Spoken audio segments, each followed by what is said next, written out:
my gosh, it's Jim! Welcome to episode 25 of Lawfully Chaotic. We have a guest tonight. There are 4 people here. Epic Jim, thank you for joining us from the Fungin in Thanks for having me. Oh my God, we are super excited. Thank you for being on all the way from Canada. I know it's you've got to pay long. Canada? Did you really just say Canada? Yeah, I did. Yeah. I'm sorry, Sharon. I'm sorry. So sorry. Welcome. That's what he gets for doing that. Yeah. As I die on camera. No, hey, that'll sell some hats, right? Tonight we're going to be talking about setting the scene and ambiance for mostly in person, but I suppose it could apply to remote also. Before we start, anybody have an announcement? Sharon, got any announcements? No announcements to speak of today. Other than the fact that Sharon's mastered the English language as opposed to Brian. Got the announcements tonight. The drink already hit him. Oh, I know, right? Jason, you got the announcements? Yeah, a couple things. I've started my new Blast from the Past series on my podcast, where we're going to talk about the origins of the game related to the 1973 publication of Volume 1, 2, and 3 of some very cringy, obviously male-centric cultured writing for people that think that giant men in trolls of a basement only exist. All right, I'm out. Yeah, exactly. But actually, I'm doing more of a historical lens as opposed to the social lens. I think the social lens has already been played out. I'm breaking it down at a historical kind of academic level of, the words, the metrics, and the analytics that they were using, and during their time, the balance of the play style and everything they were using. So it's awesome. an interesting visit in the past. Cool. When can we catch that, or where can we? It's over on Anchor, Google, Spotify, and a couple other locations. Cool. If you go and check out actually, let me put that up there. Throw some links in the chat. Yeah, let me put up my socials, because if you go check out my socials, you can find me wherever you need to find me. Cool. Usually passed out drunk underneath a table, or running 11 games weekly is my current schedule. Which basically those are one and the same. Drunk under a table and running. Yeah, pretty much. Games. I mean, dead on. Jim, got any announcements? I got a art book / saying guide coming out at probably the end of this year. I'm collaborating with a bunch of people, so nice. Cool. That's awesome. Yeah, it's looking awesome. I don't have any sneak peeks yet that I can share, but it's. I was going to say, send me a sneak peek. I'll give it my graphic. I might be able to send you one. Okay, cool. I'll sign an NDA. Isn't the normal barter system a shirt? When you send that, Jim, you send him that, and then he sends you a shirt. I believe is how that works. I think I already did. You got it on, don't you? That's extra points. I'll send you another one. Take a picture. I want the picture on the back of the cover of the book to be you with the RPG on your horse. Sorry, Cher. I did promise I'm going to put them away now. Oh boy, your puppy. They're gone. You don't want to hear ASMR of Jason crunching. Yeah, eating vegetable sticks. Oh, look, it looks like I'm eating your logo, Brian. That's called animation. Yes, it is. Or severe lack thereof. Okay, let's jump in. Sharon, why don't you get us started on our topic tonight? Oh, before you start, Sharon, really quick, Brian, I just thought of something for StreamYard. I'm actually going to send it into their recommendation ticket. It'd be really nice if we could move our labels to identify our cameras up or down. That would be pretty cool because it would solve the problem of you having to redo the layout. And it would just be a matter of us dragging our labels up into the upper left-hand corner. We'll pop this. So while Sharon's doing our intro, I'm going to finish writing that to StreamYard because I think that would be very helpful. Sorry, Sharon. As long as you're not, distracted. No. That's a I'm good kidding. example of my OCD. So I do We'll pop apologize. the no, actually that would be a fantastic idea. I'll pop the banner. Oh, I'll pop the right, banner everyone. on or off. All right, I'm getting the playing off music from sure. All right, guys. So welcome to another episode of RPG&Co's Lawfully Chaotic with our special guest, Epic Jim here. Yes, we got him finally. So today's topic is setting the scene. As you can see from Epic Jim's background as well as Jason's, they're all about atmosphere and ambiance. So that's what we're going to be talking about today. So first off, we are going to be talking about how to set the tone for your campaigns. More specifically in person, but we can also delve into some online campaigns as well. So to start off, how do you guys set the feeling or emotion or the atmosphere in your campaigns? I'd like to start off with Jim. How do you start off with your atmospheres, and how do you get the feeling for like your games for your players? Music's huge for me. Like I always have to have music playing in the background, right? I like using scented candles. There's like a million D&D kind of Ooh, candles that now. is a really good freaking idea. I hadn't thought about that. That is Yeah. genius. I used to play with candles when I was a kid. I would always have the candle holder and stuff, but I've never thought of scented candles. That's really interesting. Yeah, It's a good idea. actually, there's a D&D's themed candle company called Cantrip Candles. I actually have. I knew she had a secret. I knew she had a secret promoter. I knew it. I knew it. She's making millions. That studio is a fake studio. It's actually a 2,000 million square foot mansion that she rules over completely. I Jason, knew don't it. spill the secrets. Gosh. What scent is that? So this is for the Autumn Festival scent. They have really cool scents. There's even like a Summer Plains theme that's out right now. And they have actually really cool maps on top of their candles, which I think is really cool. But That's cool. all their scents are really cool. I was hoping you were going to say that it was like bugbear butt, something like that, or No, isn't fairy that a wings or isn't that a something. Cameron Diaz scent? Yeah, actually, there's scents where like it's dungeon depths, or you're at a tavern and it smells like smoke and cigarettes and like leather. It's Very so cool. great. You That guys is should a cool definitely check it idea. out. That is very cool. And Cher, when those burn down, is there a D20 in all of them, or is it a random dice? Actually, for these series, I have like a whole bunch of them. Yeah. So Is there a D20 in those? yeah, I always swear to you guys, I swear to God, on my list of things to do, creative ideas to do for RPG and Company, I have on there D20s at the bottom of a candle. yeah, they come with the metal D20s. This is Yeah. actually my first because D20 they don't I ever burn. got. Yeah, the metal ones don't burn. Yeah, but you could also have just a regular candle, but there's also the series That's with the cool. D20s. Yeah, what company do you use, Epic, for your? Viled. Oh yeah, that's a good one. Yeah. I've been wanting to check out their stuff too. And I will post links for Sharon's, and I'll post link for Jim's as well. So send those to me, and I'll put them up in the chat and the socials. Because what's funny is we think about all the different auditory, sensory, and like visual methods that we try to kind of incorporate into the idea of immersion of the table. I love that one. Vince is insane. So he Thanks, actually Vince. believes that, by the way. He really believes that. Or a D20 at the bottom of a beer. I mean, we can take this idea. I was thinking about Oh my like God. I was thinking about like incense maybe as a possible Mhm. option. Put an incense out. But back to your original point, Jim, the one thing I loved about including music, sometimes the vibe of the table can stall, and if there's no background noise to kind of help that stall happen and move on naturally, 5 people are staring at each other in silence and it gets fucking weird. It gets a little weird. And I find that music really helps the players get that 2 minutes they need to collect their thoughts, to maybe start a role play session with somebody at the table. So that's what got you involved in the idea of music. What helped you find music? Just like watching streams that do it too, and I thought that's such an awesome idea. Like I never heard of that before, but I use like just random like Spotify like D&D kind of lists or whatever for normally. And then if it's a battle, I'll put on like Iron Maiden, Metallica, Black Sabbath, like. Yes, that's the way to do it.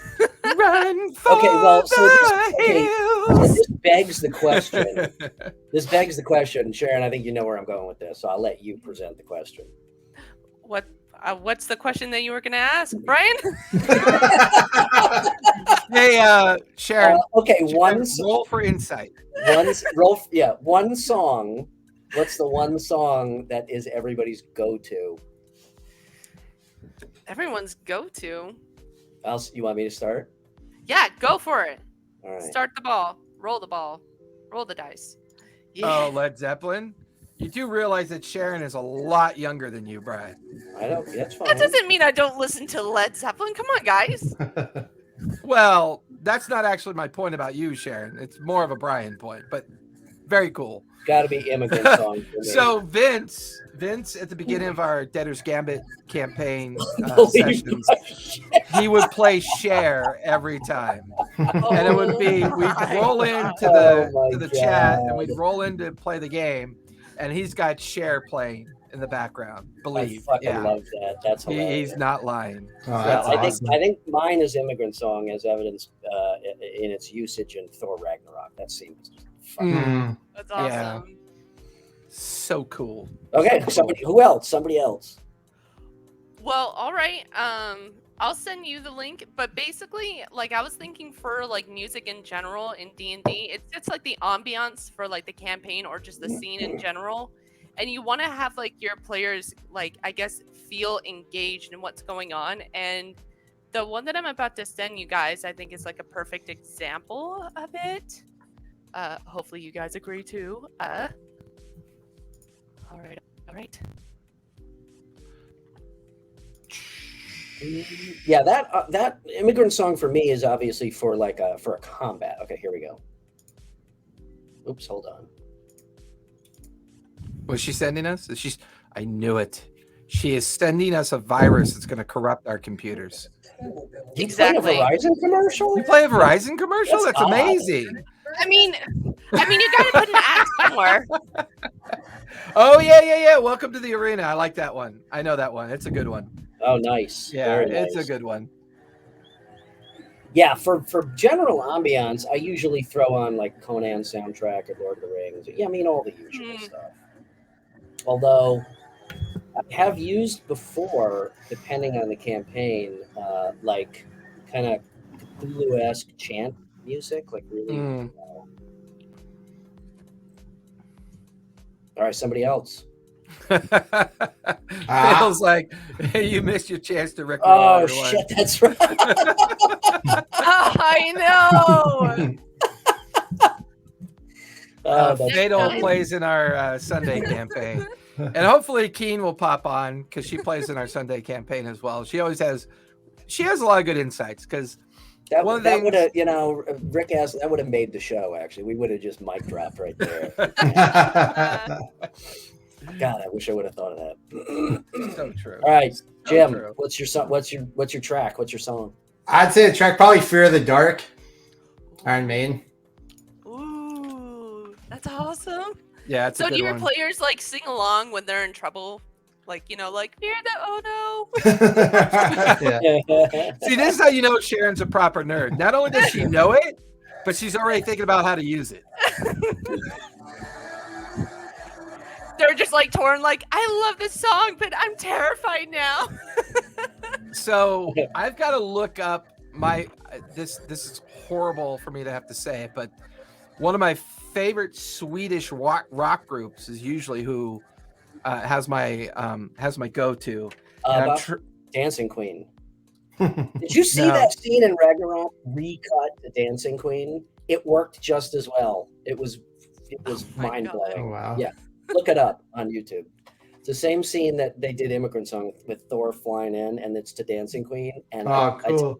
They could have used that song, and you would have been like, "Oh, that works perfectly." So, like, do you guys have like different music themes for like different tones, like for humor, for like dark themes, or action, or maybe just even like nasty, grotesque scenes in your campaigns? Yeah. Like, you guys have like a set list for everything? Yeah, I try to organize. I try to organize it based on the situation. I don't really want to spend a lot of time managing it because it can get distracting. Yeah. So like I have dark, then I have just kind of adventure, battle, and city and weather. I always have like a go-to, just to kind of like blend in the background, bring a little immersion to the front of it, have, just give that little bit of edge to it. So I don't know if you guys are aware. I used to use this. It is just hundreds and thousands of looping background, and it's not necessarily. I mean, there is music, but it's like traveling or battle music, or there's tavern sounds, ambiance. That's so cool. I'll write that down. The really cool thing. It's called ambient mixer. The really cool thing is you can actually take there's out, a mixer. Yeah, so you could like take out the cutlery. You could pop, Oh, take cool. out the fireplace, and That's it is awesome.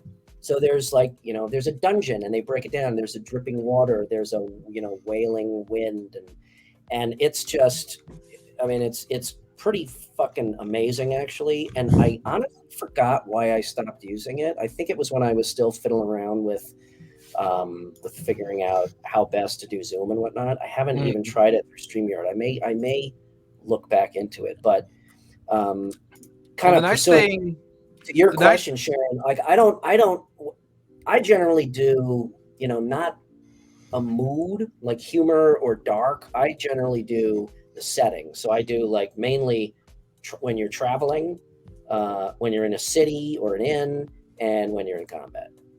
Because like Jason, I find I get very distracted trying to manage the music. Yeah. So I'd rather find something that will play for like 2 hours where I don't even have to worry about it. But you can set up a dashboard on this site and have your favorite tracks and call them up really quickly. I'll put the link in the chat here. Yeah, and for music, like I think it brings like a lot of emphasis into what's happening in the story, and I think it's such an important thing to have in a campaign, as well as candles. Like, I think it's important to have like all the different senses engaged.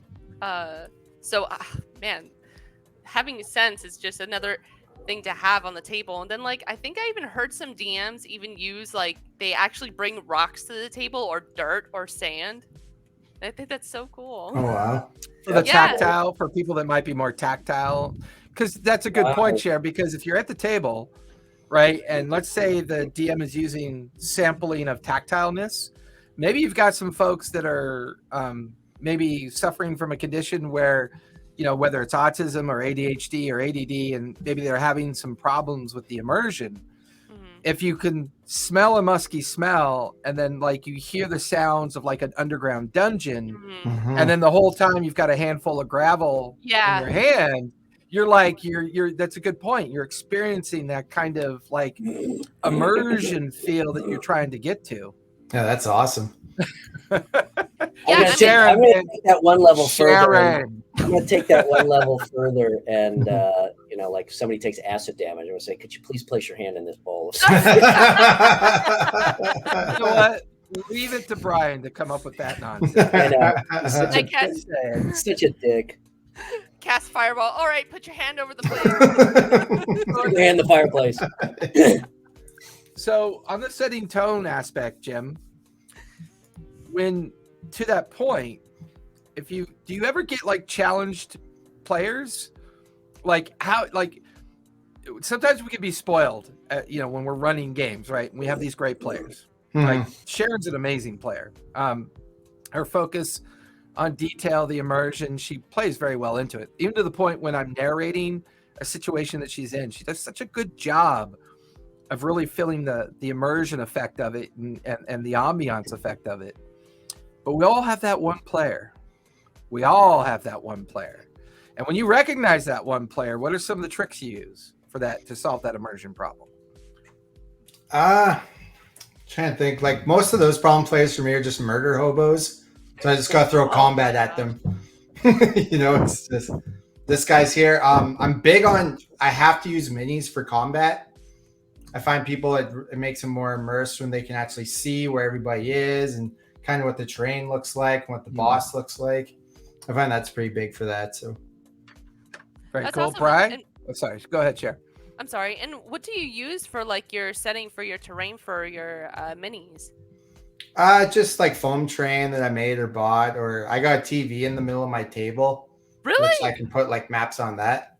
Oh, You that's have one of cool. Great those? trick. I love that trick. All right. Yeah, my wife built it actually. She built this Yeah, table. for when I used to do traveling games pre-COVID, that's how I brought my maps with me. I would have a place that I was going to. We just leave a TV there, and then I bought a whole bunch of VTT maps. So that way, it was a lot easier to do that because sometimes you do a terrain collection. You're like, okay, now I got to buy a new bookcase because I'm out of room. Yeah.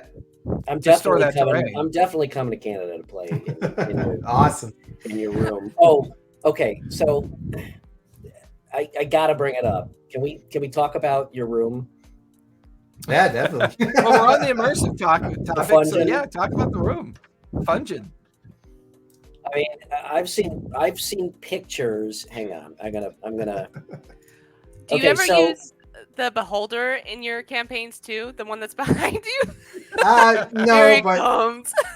it's behind the DM all the time, right? Oh yeah, there's the TV on the table there. Oh man, that's so cool. Jesus, that's just unreal, unbelievable. I'm so freaking jealous. I'm gonna try to find some more images of the Fungin here. Well, I've got that ogre, by the way. I think that was the best one. But well, here's a good one. Well, I like that one. It's got the full scatter terrain setup. That's I nice. I robbed some people for that stuff. Yeah, I was gonna say that's a lot of scatter terrain. So No, yeah, I got all that from our town buy and sell page for like nothing. really. There's a good Okay, view of the room. yeah. I mean, no words. I mean, Yeah, that makes actually, and what's interesting, as long as we're on this, I like the way you blended all the bookcases together as like solid fixtures. Like I did that a little bit, but I have breaks in it because I do a lot of studio and podcast recording. I'm more geared for like live Twitch and other presentations, so I don't know the acoustic challenges of having solid, like bookcases and stuff like that. But I've got a member of one of my campaigns. He really wants to do a Studio 2.0, and your Studio 1.0 is exactly where I want to get to. I mean, that fighting arena. Are you kidding me right now? Look at Sharon's face. Look at her face. Amazing. That's Right? amazing. You see what I'm talking about? Yeah, That's not even finished there. Have you seen this before, No. Sharon? No, I'm my brain's melting. I'm sorry. See? I fucking told you. So as long as we're showing off the terrain stuff, Jim, do you find it challenging that your players are expecting that all the time? No, I got a pretty good collection. It's funny now, all the DMs that I play with, most of them are pretty cheap and they always play in the Fungin because they're like, the one DM will be like, oh, I need 5 displacer beasts and blah, blah, blah. And I'm like, oh, I only have 4. He's like, what do you mean you only have 4? Like, I don't know. Like, I'd be like, get the fuck out. But you don't set up like terrain every session, do you? No. Okay. No, I like theater of the mind, but how frequently are you setting that up? And I'm jealous because I do this from time to time too. Like on Thursdays are typically my creative days. I'll take a whole bunch of my terrain and put it on the table and play with it. You know what I mean? Like sometimes you never get to do that, and I'll put it all out and take pictures of it and suddenly inspire myself with ideas. Just like, oh yeah, I'm gonna build this dungeon room and I'm gonna do this and I'm gonna do that. I'm just like, but I miss that physical dynamic of us getting together at the table. I only have one game right now that's running at the table, and I'm just like, oh, I want more of that, and I miss it. I enjoy online. Has offered me a lot of opportunities. Are you doing anything online? And if you are you incorporating your stuff anyway in the online environment? I am playing online, but I'm not the DM for the ones. But my DMs do use cameras and train and stuff. So It's real cool. Very But yeah, cool. for like my sessions in game or in person, I mean, it's usually I'll set up like a town setup at the beginning to just kind of set the mood, and then like a big boss battle at the end. Then other than that, it's just kind of on the fly, just drawing a map. What's your best, and then we'll move on to the way you talk, because I really want to hear Brian and Jim talk about the voices that they're using, because I do a lot of voices. I'm not that great at it, but with that in mind, what was your favorite like big boss moment, like your favorite terrain moment that you had when playing with your teams or with your players? Like as a DM? Yeah, as a DM, not as a player, but as a DM. Like, have you ever had that situation as a DM where you make this amazing tabletop, 4 hours goes by, and you're like, where did those 4 hours go? Like, everyone is so drawn in to what's been built and what's been playing out. What was your favorite moment, do you think, that you could think of? One that really... Go ahead. I love that you like immediately look towards your shelf and just pick out like from the wall of memories, you know? I noticed that too. I was like, he's looking at his like 85 million pieces of scatterbrain. The best I have is like the 4D bridge. Let me just ask you just a quick side note. If I need a halfling illusionist, how long will it take you to go find one? Not long. I know where they are. Yeah. I got OCD. It's pretty. I don't have a halfling illusionist, but I got a dwarf with a big beard. Nice, that works. Yeah. What do you think? Well, for my end of my Curse of Strahd campaign, I kind of did a weird thing where Strahd was killed when they got there by Sir John Wick. Oh, he was there, and I just replaced I just made a totally homebrew. He could like run on the ceiling, and he had 2 crossbow guns, and it was all crazy. Did he have cool one-lines? Oh yeah. And then through the whole session, I was dropping like Keanu Reeves movie stuff. Like there was like a bus outside the tavern that was like couldn't stop, and then there was like a red and blue pills that they found. Guard agent. Well, and Sharon, Jim brings up a good point. The way you talk, right? The things that you drop, the things that you say, you're talking about flavored language, body language, using your voices to distinguish characters. Jim, what are some of the points that you've done that? I'm pretty shit at voices, but I'll just try to do body movements, if he's sad, kind of slope my shoulders, or he's, sicken up, or if he's drunk, I keep swerving around while I'm talking. Or I love that. That's awesome.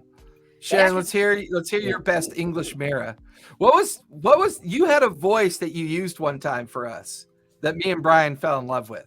There was like an English kind of like hippie druid kind of accent. Remember that? Yeah.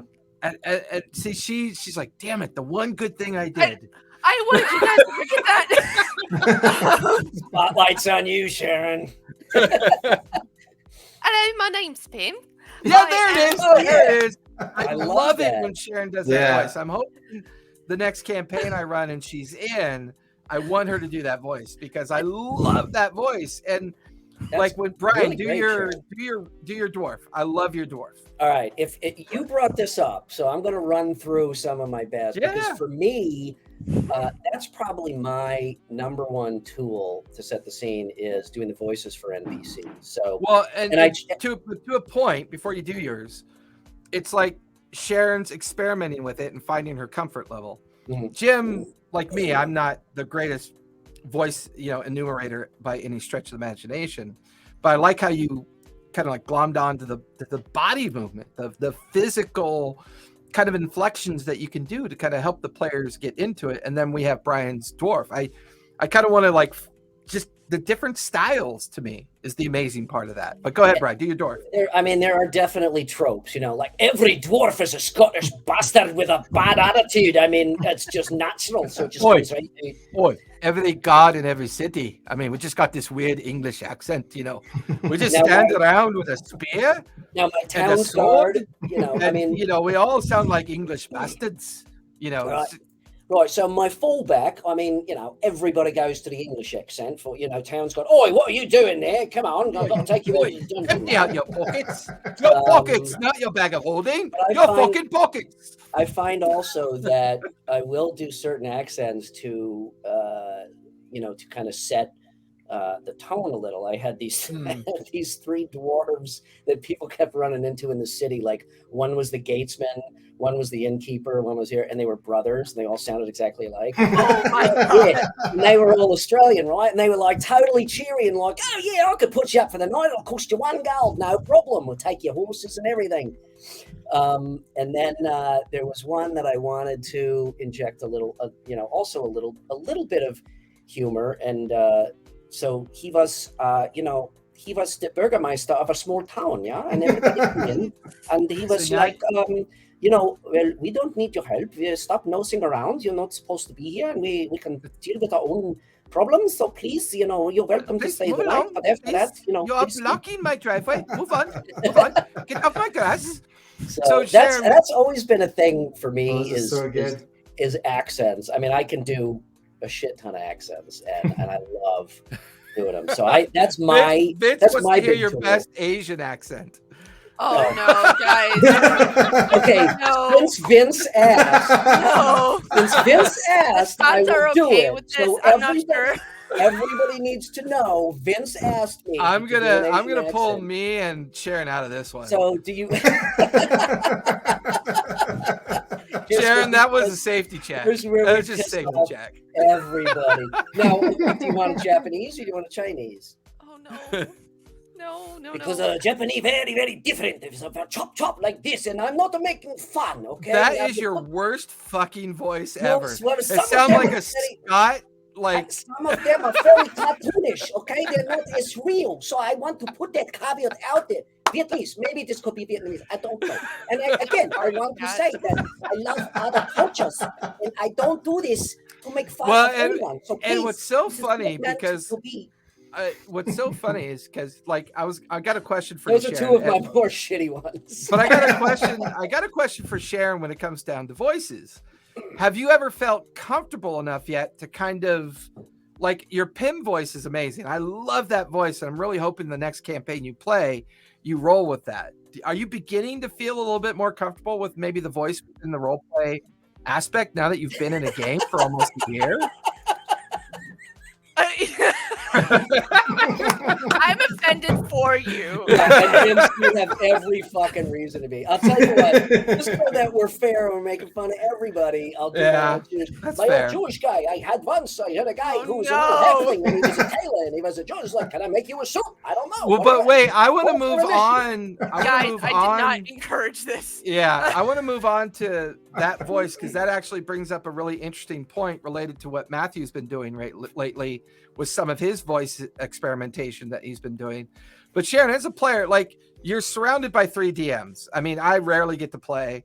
I know Brian plays occasionally in my game, one of my games, and I don't know how often Epic gets to play. But when do you feel like it's comfortable to start experimenting with voices as a player? Like, when do you think that happens for a player, especially a newer player? I guess when you start to feel comfortable with your group, honestly, and also just having some private practice sessions in the bathroom helps a lot too. I mean, I 100% understand what she's saying. I get that. I really Hello, Governor. Hello, Governor. Yeah. And the funny thing about that point, Sharon, when I'm driving alone in the car, I got no kids, and Callista's not there. I'm like, okay, back to my grog voice, right? I'm gonna. So when I'm practicing my grog voice driving home, I'm just using that simple kind of voice. And You're right. That's a great way to experiment with the idea of the voices all the fucking time. Oh yeah. I find another.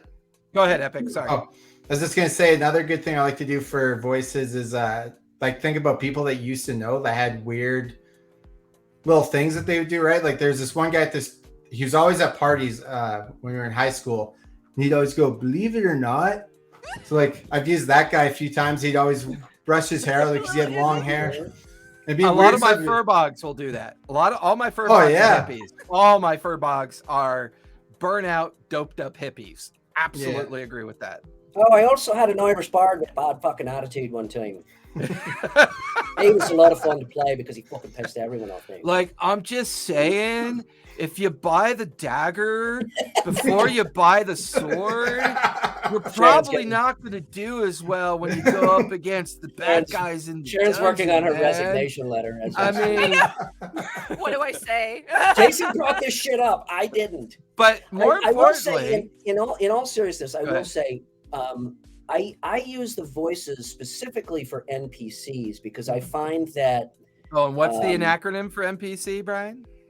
narrative player characters, part of the story. Mm-hmm. I find that is a way not only for my players but for myself to identify with that character as a persona and not just here's a stand-in guy, that you run into.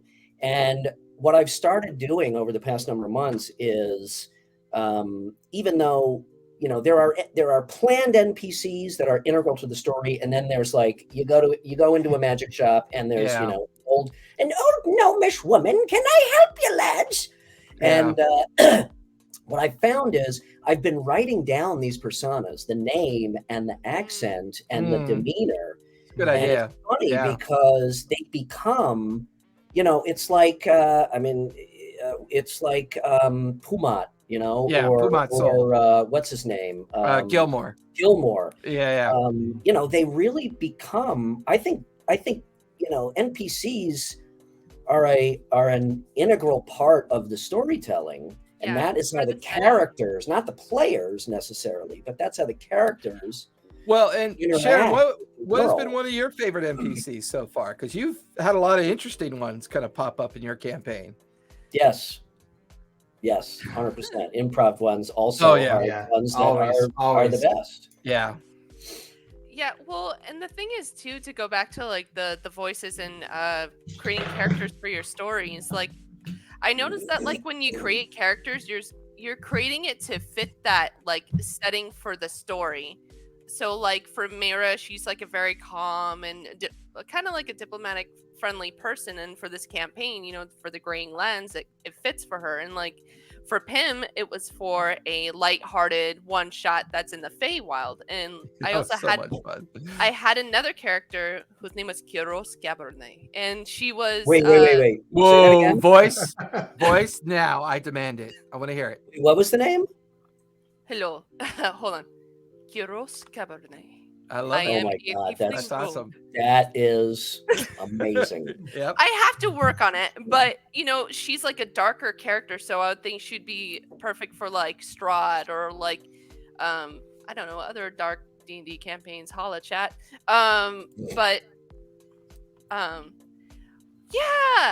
Yeah, definitely. Exactly. Yeah, catchphrases for sure. Yeah. I find with NPCs too, I got these like cards here. I find like if you just have like a picture of them. Mm-hmm. Oh, lots wow. of like Those are businesses awesome. do Where did you get those? That's so cool. These are 1985 games. Oh, nice. Yeah, it just has like I've got a box of that. Yeah, goblin picture. There's a picture.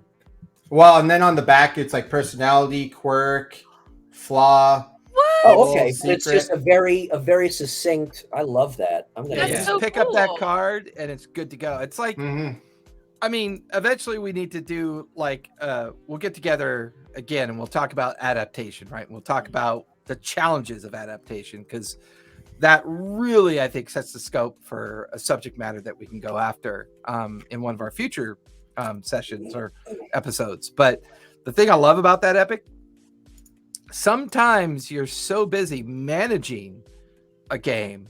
Sometimes you just need that little bit of cheating for yourself to really help you keep from getting distracted and meander and wandering away from something. You're like, if you have a stack of random NPC cards, you're like, oh yeah, okay. Oh yeah, let's go with this one. And sometimes that could be fun for the DM. It's like, oh wow, I've never really, how do I do a lizard folk who's selling gelatinous cubes as jello shots? Okay, I can do this. Sharon, do you find that for your character specifically, Mira, do you find through experimenting with that accent that helps you develop the character's persona? Yeah, because she's a very calm person and very soft spoken, so it fits with her personality. Like, I don't think she would ever really raise her voice unless it's needed. But like, that's part of having a character in a setting and being involved with what's going on in the story. I know that you know, some people can get caught up in like wanting to create an accent and do a lot of things, but even just like having those cards epic, like that's, I don't think that's cheating. I think that's being very efficient with what you got. I mean, you have a tool set, use it. Use you know? it. Yeah. No, I agree. I've also tried to emulate Matt Mercer a little bit in describing some of the stuff that we've talked about, like when you enter a town, not just what you see, but you know, how does the air feel? What's the temperature? The is it smell and the smell? Yeah. You smell bread baking, wafting from the chimneys. You know, all that type of stuff. But I agree, Sharon. The more tools that you have to support that, the better. What do you got? Do you guys use? What about table props? Like I've used. I mean, it's been 2 years of COVID. I'd love to use table props. Yeah, but like wax sealed letters to hand out a magic item or something, or the candles, or you know, I have a wonderful. I wish I had. Well, it's on my feed, but I have a wonderful DM screen from Dogmite, 4-panel wooden custom designed DM screen that my wife bought me for my 50th birthday, which is so one of my players built me this. Yeah. You know, built me a really cool DM screen that I use 1 day a week. You know, I mean, it's like I really want to start using props more, like gold coins. Yeah. Like if I had Sharon at my table, coins and, if I had Sharon at my table, I'd love to hand her a small leather bag filled with gems and say, "This is what you find." You're never gonna get those back. Well, there's that too, but yeah, that's what I'm talking about. Like just tactile, or you know, healing potions. Actually, the healing potions. I don't know about you guys. My players never fucking remember how many healing potions they have, or who has them, or what kind they are. That is a completely different episode. Or how they work. That is a completely different episode. Jim, to this day, I still have to look up the fucking chart for healing potions. You're like 2d4 plus 2 or 4? Yeah, is it? I'm still gonna look up the goddamn things. But you know, to be able to hand out a little inspiration token. Yeah, I really like that idea that Paradox brought up. That makes sense. Yeah. So that they know what they have. I mean, here's the screen. I got a DM that 3D prints like magic items, like daggers and stuff, and they paints them up all sweet looking. Oh yeah, that's pretty cool. Yeah, there's a big Kickstarter that like had a whole shitload of them on there. You can just 3D print them. Well, Callista, my girlfriend, my partner in crime, she has like a big box full of coins, like silver coins, gold coins, and I'm like, I so want to use them, but once again, is it another thing I have to administer? You know, I mean, it's like, what can I use from a prop perspective that can still be used without me having to be kind of like worried about the hang up of, I got to do this. I got to do this. I'm already doing this. I'm already doing that. You know, sometimes that can be, oh, she's bringing me in the bag. So here, right? So, you know, reach in and, you know, pull out your really cool coins, you know, and use those as ways to kind of like, you know, get people involved. But they're all Electrum pieces, so they're kind of worthless. You know, but my favorite props to me are the one thing I really miss that I haven't challenged myself with. My favorite that I started using is like, you know, parchment for magic items or for story hooks or whatever that the players discover is like printing it out. I design it, I print it out on parchment, and I actually do a wax seal and I hand it to them. And actually, what's interesting, Bri, is with my online games, I'm doing more handouts because it's easier for me to generate more digital content Yeah. than it is physical content. Physical content takes a lot more time. Like if I, if I do a scroll of Fireball, I'd love to write it out and roll it up and put a wax seal on it and then hand it to Cher and say, here, Cher, and this is what you find. That would be really cool because that feels super immersive to me. Check out Skeleton Key Games. He does really, really amazing artistic renditions of spell scrolls. Oh, They're that's fantastic. awesome. Yeah, Epic. Do you have any props that you use in that giant room of yours? Of cool shit. Oh yeah. I use the coins, and I always I try to wear hats, and I got orc teeth or like elf ears or whatever. Right? That's awesome. Wait, you mean those horns aren't actually in your head? So do you use that for like your different characters for those props? Yeah, either as like NPC or if I'm if I'm a player, I always try to have something or that's awesome. Try to wear a little cape or whatever, right? That's awesome. Well, cosplay, right? Cher, would you cosplay your character? Oh heck yeah! Yeah, definitely. I think that's another great way of approaching it.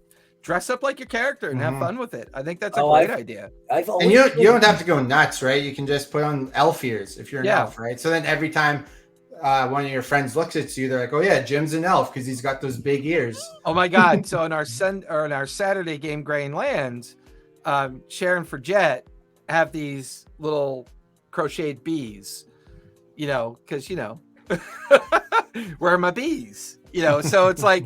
It's really funny because we'll be playing, right? And something's playing out.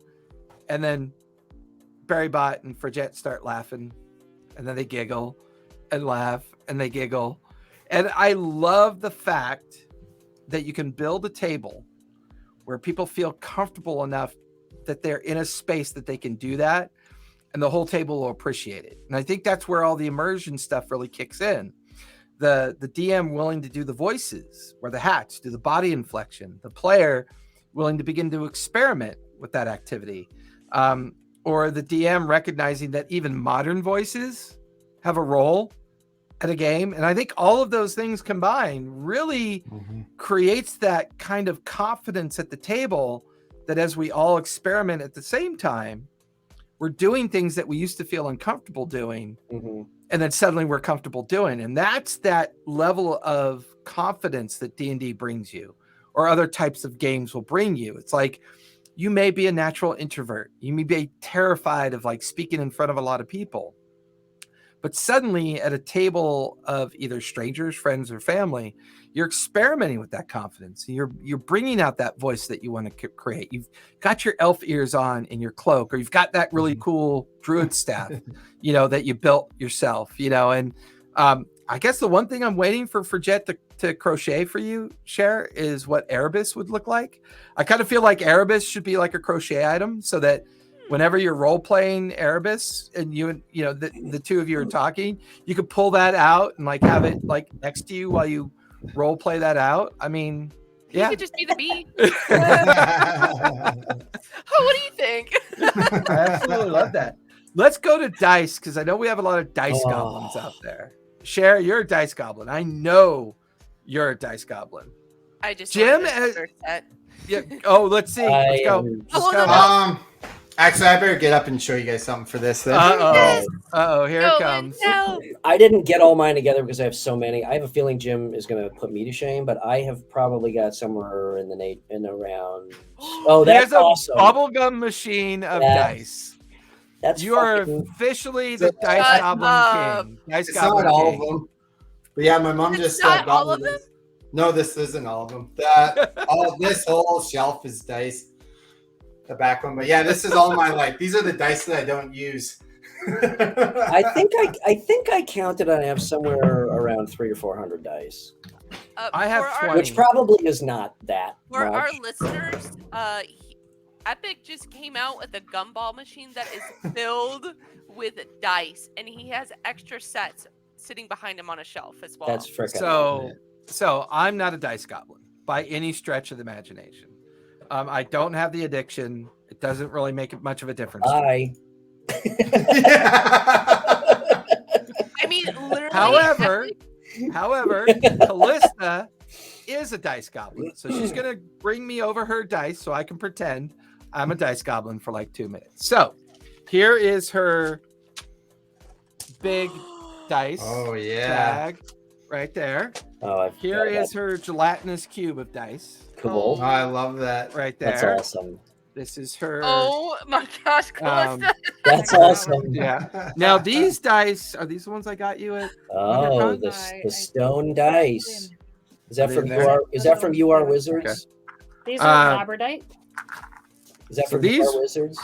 No, level up dice. Level up. Okay. Yeah. So these are the more of the stone Yep. got those. minerals. So these are made of stone. They were a birthday gift. Oh, those are cute. Those were a birthday gift. And then these are Oh, those are your mini metals. amethyst. Oh, these are her These are amethyst. actual amethyst dice. So they're actually made of amethyst stone. So now that I've lived vicariously through And her my- dice My goblinness, elderwood. You gotta Yeah. look at this. I don't understand the addiction. I'm not gonna lie. I Oh, have dude. no idea where that addiction comes from. Seriously, I may actually require your resignation Metal letter. So I live have- vicariously through her. I have So I have Epic, a- you have a set too? Were you about to show a set off of your shelf? I saw you just sneak over there. This is my favorite dice. It's a alligator jawbone D20. What? That's Whoa. awesome. That's really Yeah. cool. I had a player give me that. So So and then he gave our DM a woolly mammoth D20. yeah, I've What? seen those. Yeah. Yeah, he I've seen also those too. married his sister though, so he kind of had to. Yeah. Did he Shiv's like- also give you? Shiv's like, you had me there, Epic, for like 2 seconds until you Did said he that. also give you like dolphin meat dice? Or some shit like that? Yeah. So I've Okay, got- all right. Wait. Paradox has spoken. That's a dice gobbler. Yeah. Epic is a maple dragon. Alright. I am Yeah. going to roll and I'm going to write up the stats for a maple Of a dragon, Maple dragon. and I Spits- will share goo. that as spits I'm goo. down. It is now I've got canon. I've got 4 or 5 sets of gemstone dice. I've got very expensive Petri plastic dice that I've got from people. I've got umpteen schmillion dice from Kraken and Chessex. The ones that I am waiting on with bated breath are these.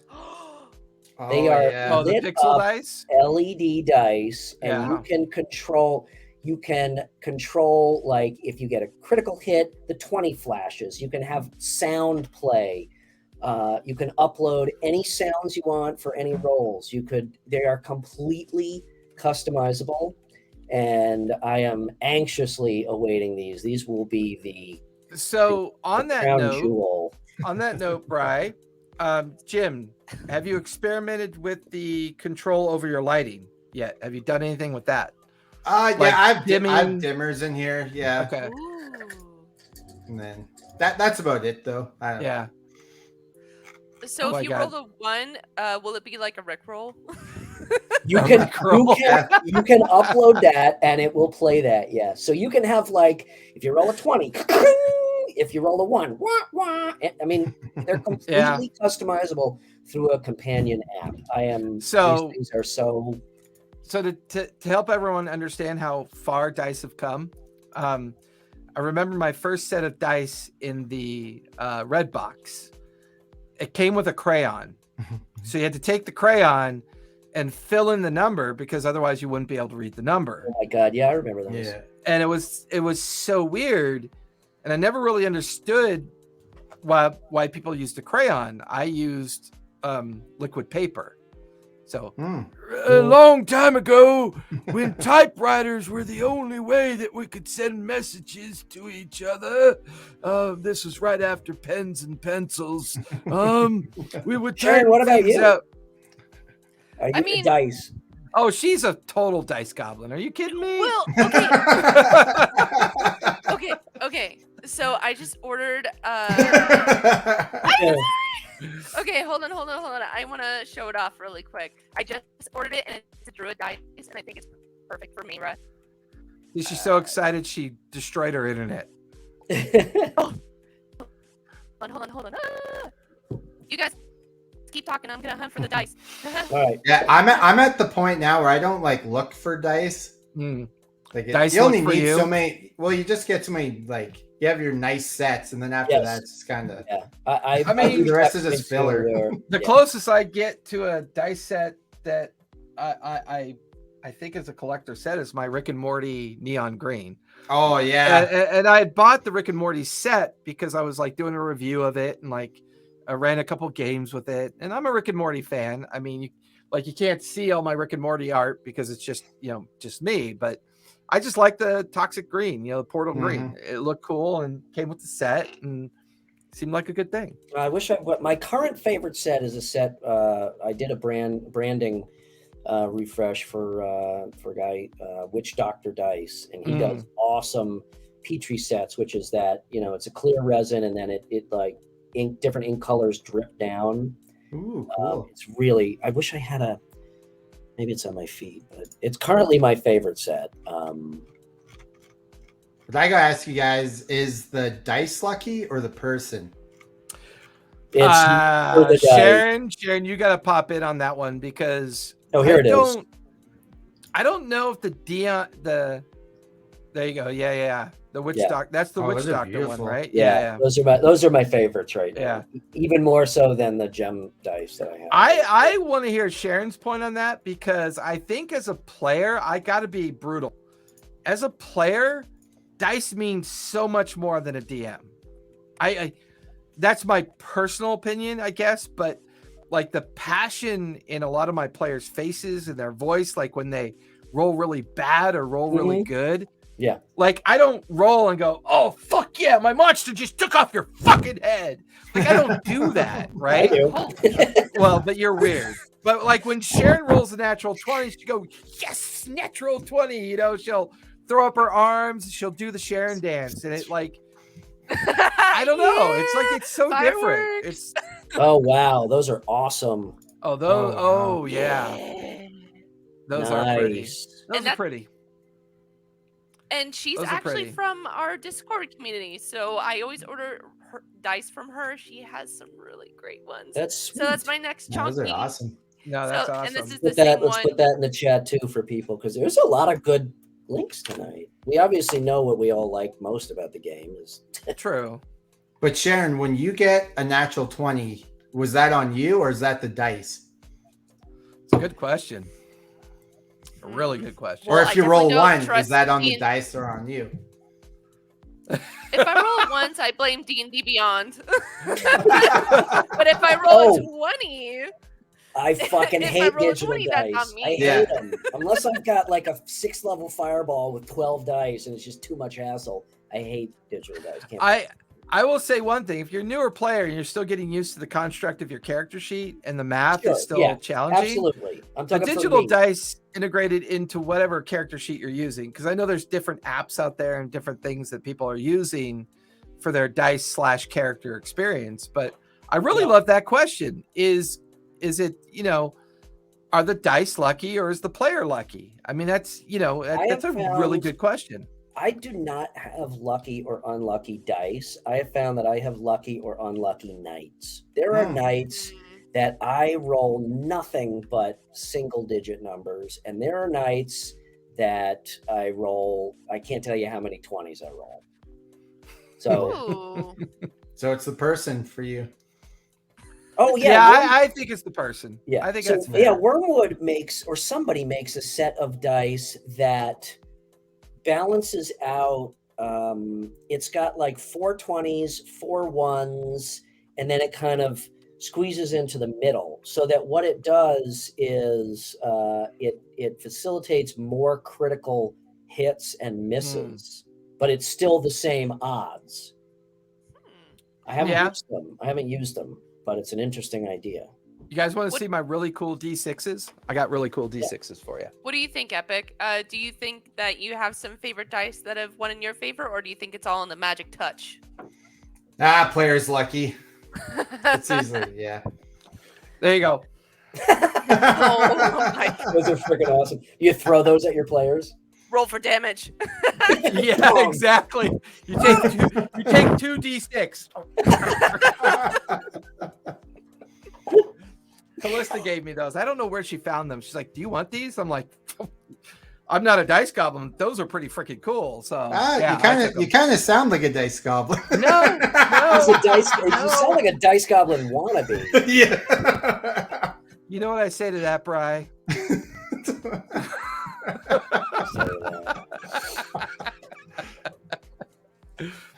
Oh my god! Yeah, she found them at a yard sale. That's where she found them. What? So and Sharon, they still have their what original retail tags on them too. It's so funny. Sharon, what else? You put together the notes for tonight. So what else? What else is on your list? I think you put a blurb about tone, and I'm intrigued by that. Yeah, when so basically when you play your campaigns, like you have a certain tone that's already set. So like say for example when you're playing Curse of Strahd, it's pretty much what I would imagine kind of like a dreadful, dreary game. But then you have like those moments where it's kind of like lighthearted or it's sad, and to have like those momentary like blips of like different changes in tone. Do you think it offers more emphasis in the moment in the campaign? What are your guys' thoughts? Epic? Oh yeah, like using like music and stuff, or like what do you mean? Like the tone of your voice or the tone of the scene, right? Oh I mean, yeah. Oh, for sure. Go ahead, Cher. Go ahead. Well, no, to elaborate, like I said, for example, for a Curse of Strahd, it's very dark and vampiric and it's dreary. But then, like, you have like those moments in the campaign where, like, oh, they're at a bar and it's lighthearted, you know. And like, do you think having like those momentary like blips of like changes in tone, do you think it offers more emphasis and dynamic to the story or the campaign that you're playing for your group? Oh yeah. And then it kind of takes them out of it for a moment. Then they kind of forget. Then you're like, it's storming outside. You hear some spooky banging on the window. They're like, oh yeah, like we're in Barovia. Like, what are we doing? We're sitting here getting drunk, having a good time. Like, no, this is serious. Oh man. I do want to I really quick share because I want to share a moment with you. In our recent episode, we had a major boss fight, and then we had a time skip, and we did this really cool role playing event. And there was a brief moment there where I was so into the relationship of Mira's mentor, and Mira's mentor recognizing just how badly she fucked up. Like just she had given up hope, and that lack of hope had led to such a detrimental situation with the people of the Kalishtar that there was a point there I was role playing her, and your reflection on that with that tone that we were sharing with each other, I was almost ready to cry. Like I had tears in my eyes because I was feeling the pain of the NPC. They had, you know, they weren't patient enough. They didn't wait for Mira to arrive. They didn't understand that Mira was going to be this great opportunity to allow the people to survive. So what this mentor thought she was doing was the best option, but because of her lack of patience and her lack of waiting for Mira's opportunity to change the tone. Like I felt like Mira was changing the tone. Yeah. And I was like experiencing the like emotion of failure. I was like, holy shit, this is like, I was kind of feeling that vibe of like, this person's genuinely upset at themselves and they're sad. And that, to me, that was a great transitional tone between what Mira was doing. And I loved how you got angry. Like I loved how Mira got angry. That was like such the perfect response to finding out what this mentor had been doing, and going off to this major battle and solving this problem. You had Mira's angry tone of transition and this despondent tone of someone who felt, you know, they had failed. And those Desperate. Two transitions, it was amazing. That was a good RP moment for me. I don't have a lot of them, but that was a good one. That was a lot of fun. Yeah, even like setting the tone between characters, especially with like the player and the DM, like even just within that moment, because you know, her act of desperation and Mira's kind of like anger towards like, well, what do you mean you did this? Like it causes like that momentary lapse of like, oh, well, she's not actually kind and gentle. She's actually pretty stern at times. Just even for Mm. characters themselves in that setting can offer dynamic to the story. Yeah, that's true, Torch. Very true. We have a lot of fun, like interesting moments. I mean, and it's so weird too because we start off as like a group of strangers. So the tone itself being unfamiliar with each other as people, you know what I mean? Like that tone, like the physical, real tone of the players in the game, I find interesting because you could have a shitty day at work, right? And it could affect your tone. Ooh, is someone trying to break in? Someone trying to break into your house, Cher? You okay? Well, actually, Trolls at the gate. I can't hold them back for long, guys. They have a cave troll. They have a cave troll. I want to know, Jim, where did you get the beholder? Amazon. I seen it in lots of. It's not on Amazon anymore. Oh, I was like, Very last one. I seen them in game stores for a while, and I was building the Fungin, and I actually dreamt about it. And I woke up, and I was like, I need one for the Fungin, obviously. And I looked, and there's one on Amazon, luckily. oh my God, it's just the crown. Hey, I wanted to kind of along those lines.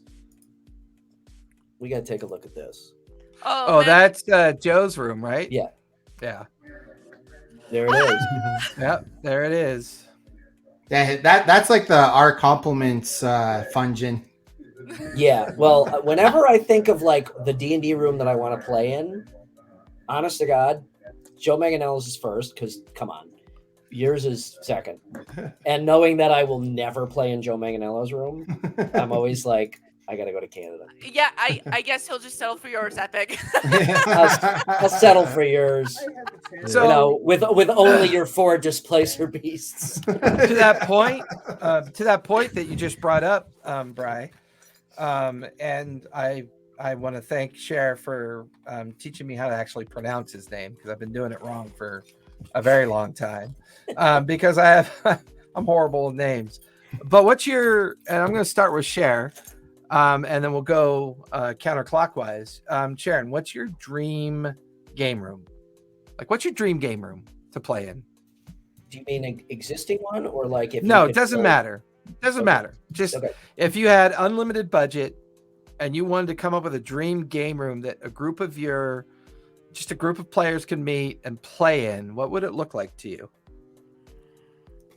Well, I mean, honestly, Epic's room is pretty freaking awesome. I just saw a row of giant dragons and like that giant tree in the back, and then like you have all that literature. Okay, because like honestly, I would totally have so many dragons in my room.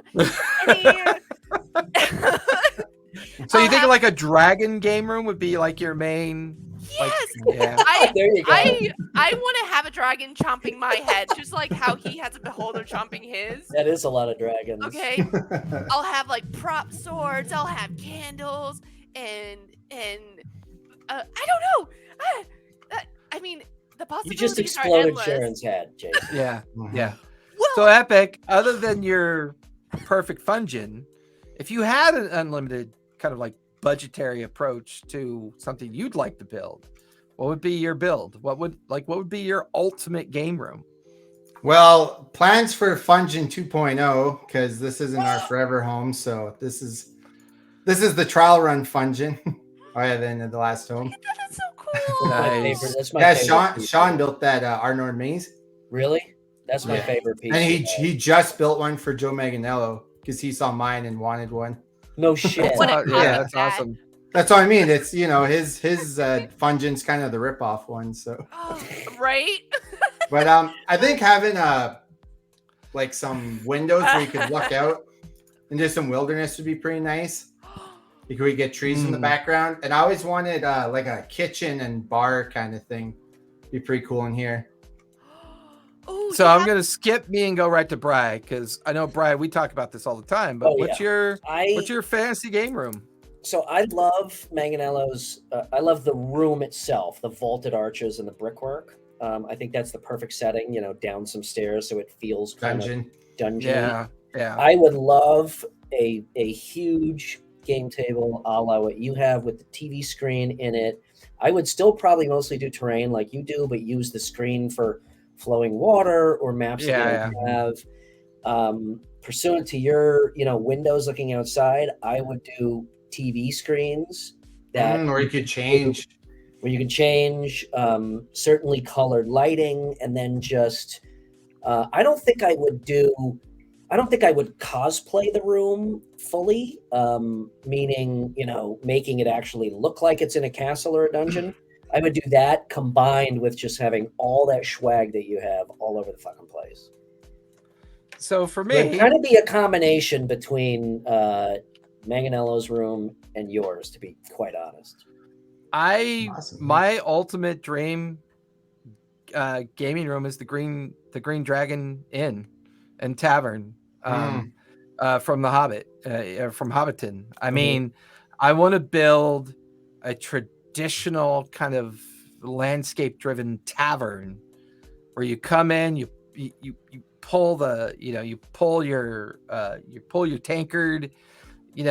Someone comes out and drops a tray of meat and cheese in front of you, and you play a game, and the whole thing is just Old English, Hobbit-driven, the Green Dragon Inn. I mean, it's just to set the tone and to just kind of give you that vibe that you're in a space that's specifically designed to help you fall deeper into a story that felt a little bit more further away. That's my dream. My dream has always been to build something like that. I've gotten close a couple times, but it's not always easy. They have those play D&D in a castle in Scotland. And yeah. Cher, you've got a thought. I can see it forming on your lips. Okay. So have you guys ever heard of Paladin Woodworking? No. I just sent a link in the Discord. Pop it up on the screen. You guys are going to be so freaking amazed. This game room is so cool. And the D&D send the link again. It didn't pop up. Your last one was the dice one. Hold on. Okay. Hold on. You guys are going to flip out when you see this.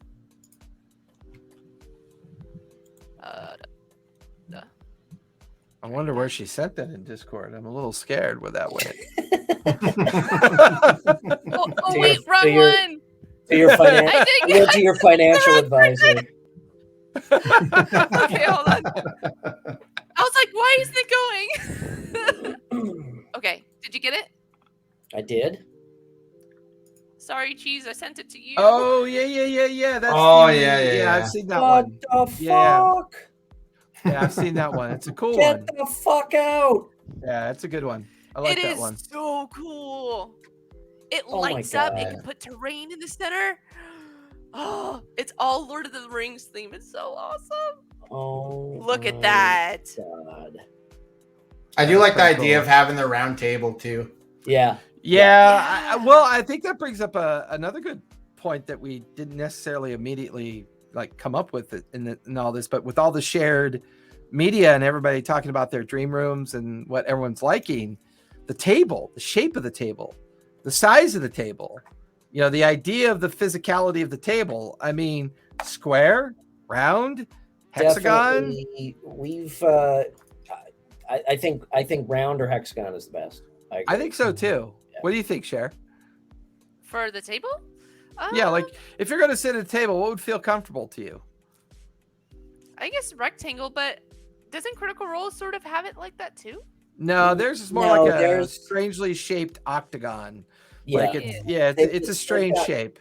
They've got mat at the center, and then they've got two It sides. goes like around, right? To be fair to them, they designed their table with the cameras in mind. Yes, they obviously build their environment to suit multiple purposes. I think. But I agree with Jim. I think some form of round or hexagon where everybody is facing each other. Yeah, I love that. It's a little bit harder from a real estate standpoint sometimes, especially for the DM.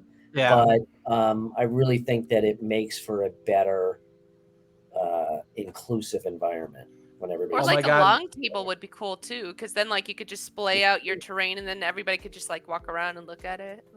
yeah. Yeah. Like I I love think- my table for sure. I Like really want Sharon to become a DM. I think she'd be great. That at it. table, Jim, that table is awesome. Let me ask you this. Do you guys sit down or do you stand up and walk around?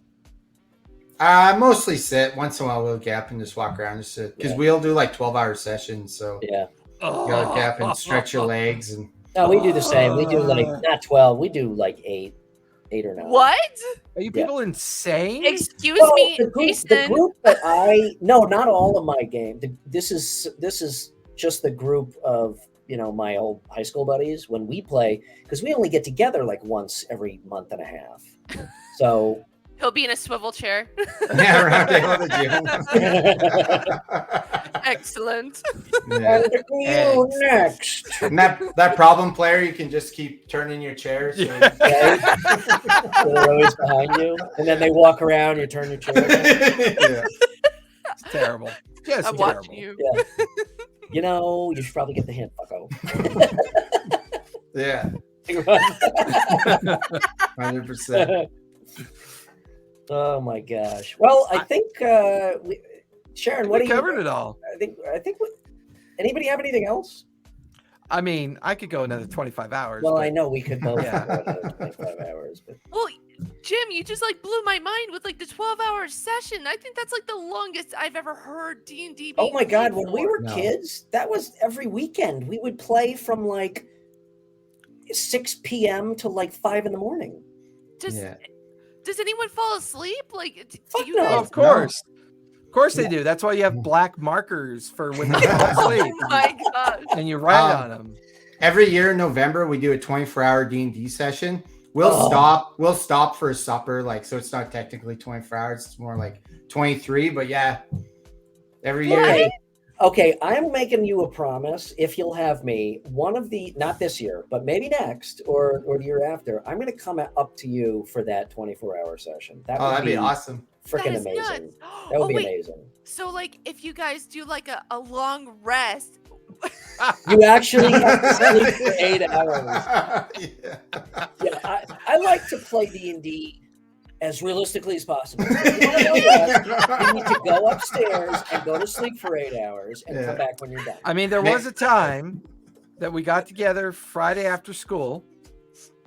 We loaded up on Jolt Cola and Pizza Hut, Oh my god. and then we woke up Monday to go to school.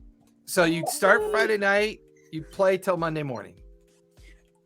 But I'll come at you like a spider monkey, Chip. I'm all hopped up on Mountain Dew. But what was funny is that we played a lot of different games. We played Indiana Jones, and we played Gangbusters, and we played Top Secret, and we played D&D, and we played Space or Star Frontiers, and we used that whole 3-day period to like just have this really fun kind of 3-day marathon of playing all Yeah. these different That's games. awesome. I'm 51. I can't do that anymore. I'm old. I I'm can old still as do dirt. Like 8, 9, 10 hours. Oh Depends my on god, the how many schedule. times, Sharon, did we get to the end of a Grain Lands episode and I was like, can't we just go another hour or two? that's what I'm saying. And oh my gosh. And everyone else is getting like the buffet of D&D, and I just get a fucking appetizer. Oh my god, Brian, I demand that's on a shirt. That I want that to be will- a shirt. I will make it. And it's going to be a quote.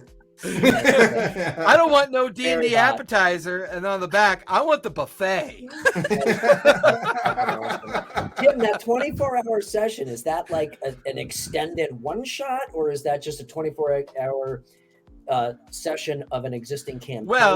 Well, I think you're bringing up a possible subject we can tackle for our next episode.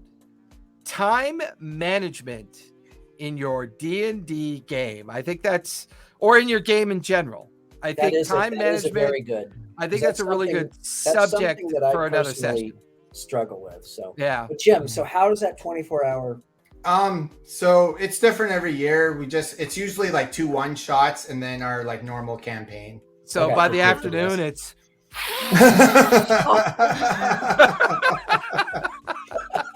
Cher's like, God damn it, Jason, go away. You have 12 inspiration dice. Go. Yeah, we're getting pretty old too. It's like if I get a Mountain Dew in me, I'm all fired up for Yeah. the 24 hours. Yeah, Mountain Dew. See, Man. that's when you need to put especially Mountain Dew, because that disgusting acid, like in a bottle, like a potion. It's a potion of Mountain Dew. And if you shake it, and if you shake it, it's like poison spray. I would imagine a whole Mountain Dew bunch is of like new props coming up. I would imagine Mountain Dew is like cloud kill. Stinking cloud. You definitely have the poison effect right now. You just had your 3rd liter of Mountain Dew. You've got the poison effect. That's awesome. I love it. Do. Do. All right, I think it's time to roll. Should we do rollies? I think it's time Close to do out? rolls. All right, here we go. All right. Okay, I didn't get a 2, but I got a 6. This Hey, guy is moving going up in the world. in the toilet. I got a 14. 13. 13. Sharon?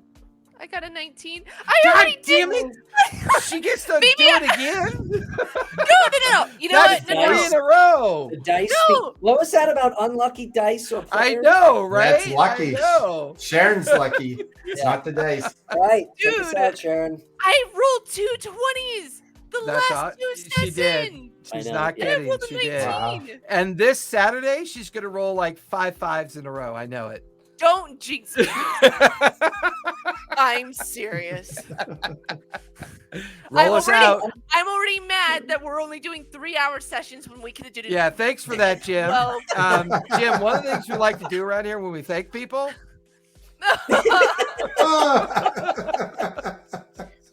just say it.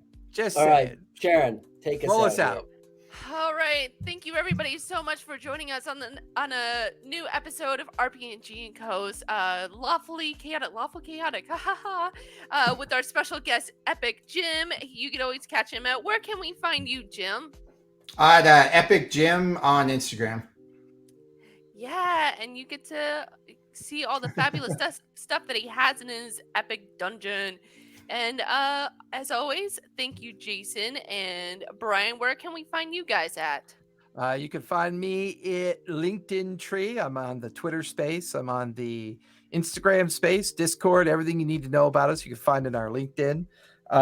We are live Monday, Tuesday, and Saturdays and Sundays over at TTRPG Academy and the D&D Club, where Sharon plays in one of my amazing campaigns, the Grain Lands. And I am at linkter.e at /rpgandco.com. boy. I don't know We how to almost say made it. We almost made it. that. Linktree/rpgandco.com. Probably the easiest place. That's got all my links. Probably the easiest place to get me is on Instagram, RPG&Co. Yes. So we're going to linger for the after chat. Sharon, sign us Yep. off. All right. Thank you, everybody, so much for joining us. You could always catch me at Instagram at BarryBot, and you could also catch me at the D&D Club's Twitch channel, 4 p.m. to 7 p.m. Pacific time, for the Graying Lands campaign, where I play as a druid Calistar named Mayra. So be sure to go on and check us out and be... I need to work on with the catchphrase for this show, but be lawfully good, but stay chaotic in the heart. Thanks, everyone. Well, I like Love that. that. Lawfully Yeah. minded, chaotic in the heart. How about that? Good night, everybody. We're All going right, to linger, good but night. good night, everybody. Thank you, Jim.